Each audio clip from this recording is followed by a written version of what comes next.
I'm going to show you how to include recovery services on an IEP. First, to create a notice of team meeting, you will include the meeting date and time. Under meeting purposes, if this is a child's annual IEP meeting, you will choose to review your child's IEP, IFSP, or ISP, as well as to discuss recovery services related to COVID-19 pandemic.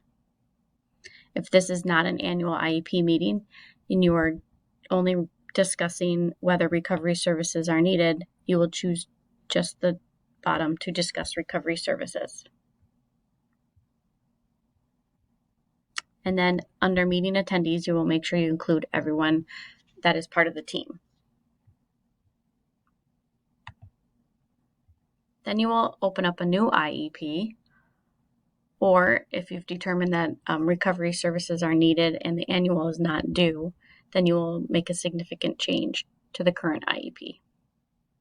When you open up the new IEP or make a significant change, on the left-hand side, you will notice recovery services under the 3 service grids that were included last year. This will look a lot like your other 3 grids.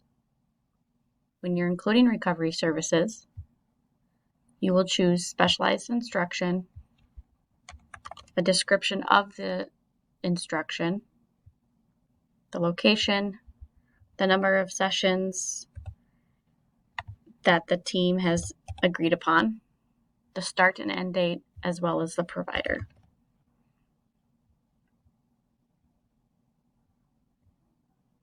If you're a related service provider and recovery services are needed as well, you are able to include those with draft components. You need to go to create new draft item, and under service type, you will see recovery. This will allow the case manager to carry these services into the recovery service grid. And then you will complete this section just as you would.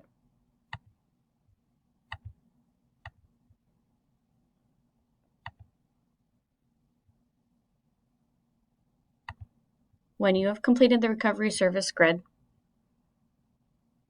and your IEP is completed and ready to send home, you will notice the grid is located right underneath the other 3 service grids.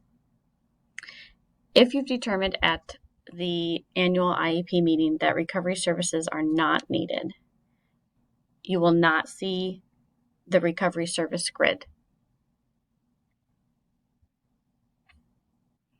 If you have any questions, you can ask yourself.